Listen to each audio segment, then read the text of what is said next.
What if you could build a 5th edition compatible monster in a couple of seconds? What if you had an idea for a monster in your head, or you had an NPC and you knew, like, I've got kind of an advanced cultist, like a cultist. Like, I love my cultists. What if you had a cultist, but, you know, stronger than your typical cult fanatic? So more of like a cult bishop, right? Somebody not quite at the highest levels of high priest, but sort of like a medium level priest who's like challenge rating 4. What would you do? Well, I've been doing this for some time now, and my whole idea is that you can build that monster in just a couple of seconds with Forge of Foes. Forge of Foes is a book that myself and Scott Gray and Teo Sabadia put together last year. It is a book to help you build monsters quickly and easily, generate those monsters, and understand how to run those monsters in your 5th edition game. So right up front in Forge of Foes, we have this list of monster statistics by challenge rating. The idea here is you can grab a challenge rating for a particular monster and you can throw it into your game. If you're already kind of familiar with how challenge rating works and what the general challenge ratings mean when it compares to the fiction of a monster in the game, you probably don't need it. But you can, for example, take a look and say, for my crazy powerful cult fanatic, what monster would he compare to? Is he as strong as an ogre or a priest? He's a little bit stronger than a priest. Is he stronger than a knight, mummy, or werewolf? What about an Ettin or a ghost? You see, you know what? I think he'd probably be about equivalent to an Ettin. That's CR4.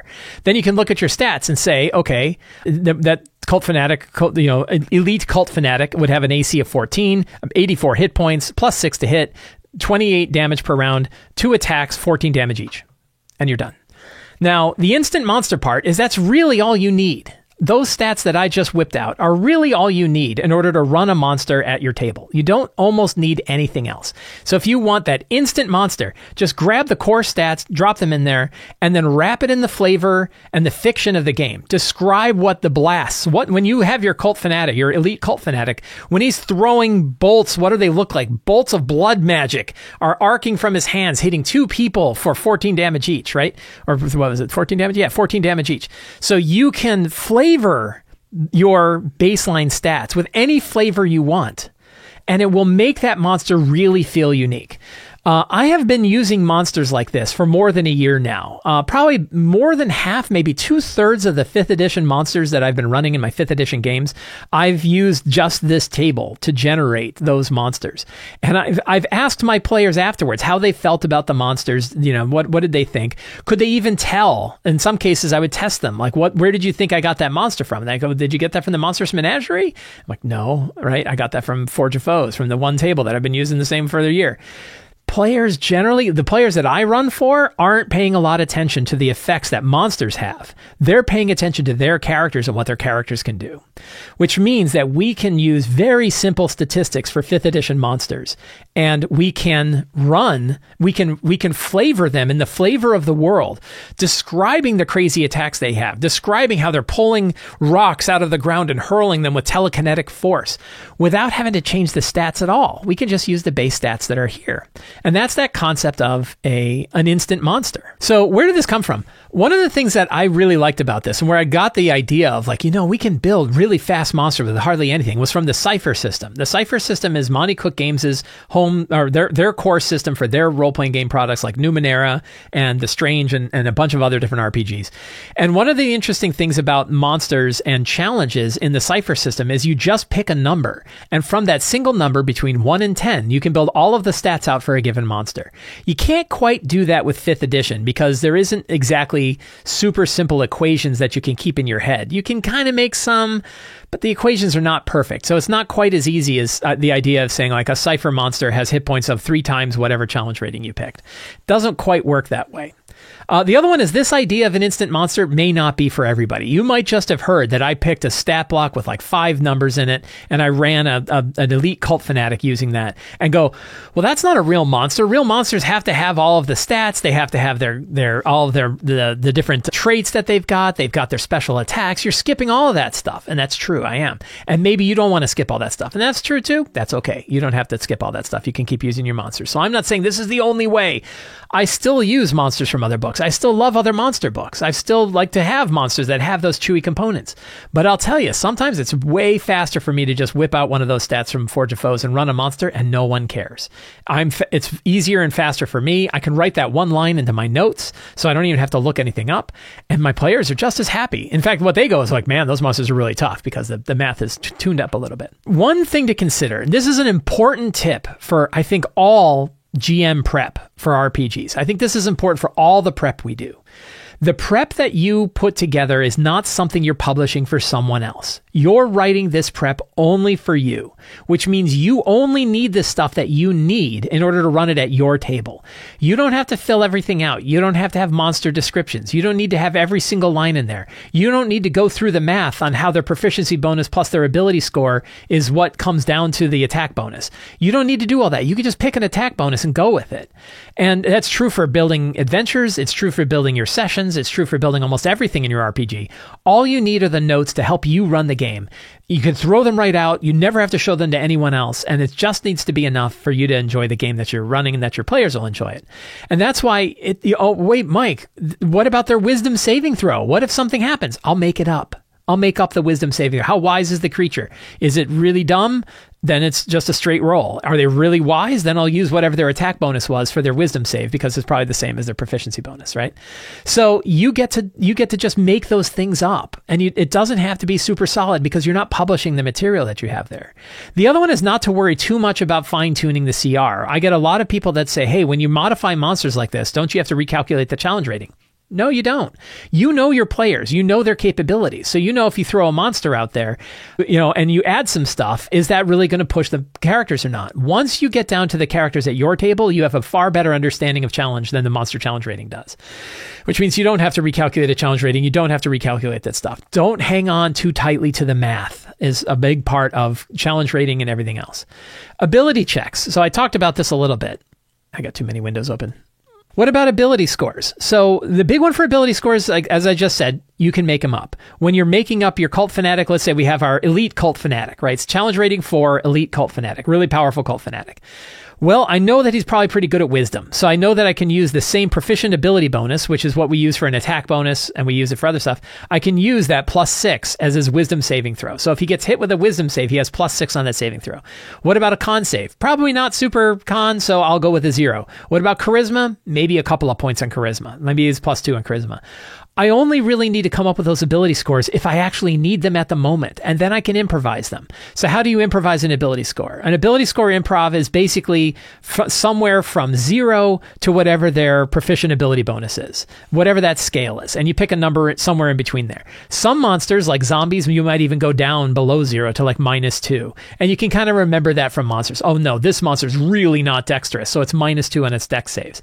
So what I like to do is when a character hits a monster with something that requires a saving throw, before I roll the die, I ask myself, what kind of bonus do I think this monster would have on that? And I make up that number from like 0 to whatever the proficient ability bonus is. And I might even say it out loud so that the players know I'm not faking it after I roll. And I'll say, he's really not dexterous. So, or you might say, well, no, this guy's got a little bit of dexterity, so he's +1. And then you roll the die and you add the 1, and then you see if you get the save. The way to not cheat on this is to give yourself the ability bonus before you roll the die, so that you're not rolling the die and then adding the bonus, and that might change it after the fact, because then your mind might go, I don't really want him to fail this saving throw, so I'm going to make his dex a little higher. Choose it before you roll. Even if it's in your head, choose it before you roll. But really, you can make up your ability score bonuses. When you're whipping up one of these instant monsters, you don't need to do that ahead of time. You can literally do that when you're at the table running the monster. So that's definitely, something to consider. Armor class. We put armor class in here, right? We have a baseline armor class for a monster from challenge rating, but really the armor class is not specific to challenge rating. The armor class is really about the fiction of the monster. If it's wearing plate armor, for example, I had a evil wizard. The evil wizard was CR3, but I knew that wizard probably had mage armor. So I gave him an armor class. I gave him some dex, and I said it was really too high. I probably went a little too high. It should have been 13. The equivalent of they cast mage armor on themselves. So they would have had a 13 with mage armor. And then if they cast shield, they get 18. So I knew that I could throw shield on top of their armor class. So the question is, in the fiction of the game, what is their armor class like? if you don't really have an idea or you don't want to whip it up, you can just use the armor class that's here. But if you have an idea of like, well, this guy's wearing scale armor, this is a knight wearing scale armor, it's probably a 17. Then you know that even though it's only a challenge rating 2 or 3, that it might still have an armor class of 17. So you can kind of choose the armor class based on the fiction of the monster. Big blob zombie has an armor class of 8. Right? Even though they're challenge rating 4 because they're a big blob zombie, they still are very easy to hit. So you, again, same way as ability scores, you can ask yourself, in the fiction of this game, is this guy easy to hit? Is he hard to hit? Pick a number and off you go. Let the flavor do the heavy lifting. So when you're whipping up one of these instant monsters, you can describe it any way that you want. And you can use those baseline statistics as the math, but then describe it in the fiction of the game. And this is where you get into the idea that like you don't need a lot of special abilities for monsters if you don't want them. You don't need any special abilities for the monsters if you don't want them. You can just make up the flavor based on whatever they're doing. So again, your elite cult fanatic is throwing blood javelins, right, or draining the souls out of people by hitting them with these energy bolts, right, these necrotic bolts. You can describe that. Sometimes if you have a lot of monsters you want to shake things up, then you might want to change up the mechanics a little bit, changing something into a blast, for example. So again, I know how a fireball works, right? I think anybody that's run games for a while understands how a fireball works. What you can do is say, well, what if he does like a necrotic blast instead of a thing? Well, we know that 28 is the damage per round, half of that because they're going to hit multiple targets, so you have that to 14, and then instead of using the +6, you would use the AC/DC and say 14 is the DC. Right? So that AC/DC column works for both the armor class of the monster or the DCs of their special abilities. So now you have your cult fanatic or your elite cult fanatic who's throwing out a death globe. The death globe blows up in an area. Everybody inside the area makes a DC 14. We're going to do Constitution save because it makes sense for the flavor.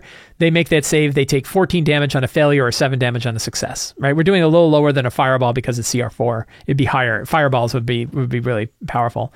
Fireball, those kind of blast attacks are really common things that you can add on to your instant monsters. And that's where we talk about like improvising monster abilities. What are some abilities that you want to tie onto an instant monster? Cunning action is a really good one. Pack tactics is a really good one. Blasts and bursts and cone attacks, those kinds of things. Knocking someone prone, restraining. These are all common things that we can do. Life draining. Jot down a little list. And again, you don't need to have all of the rules right in front of you. You can know, a blast or a burst or an aura or a shield, restraining, grappling, prone, pack tactics, cunning action, life drain, healing removal. Those are all really easy things that you can stack onto your monster when you want to give them an ability. Generally speaking, you only want to give a monster one ability. And also, generally speaking, this isn't going to work for boss monsters. If you're going to build a boss monster, you can still use Forge of Foes to build boss monsters. We have lots of tools in Forge of Foes to do it. But for most of the time, you're going to use this for normal monsters, and normal monsters really only need like one thing that they do. So a lot of times you can just look at the common monster abilities that you've got for monsters anyway and take those over.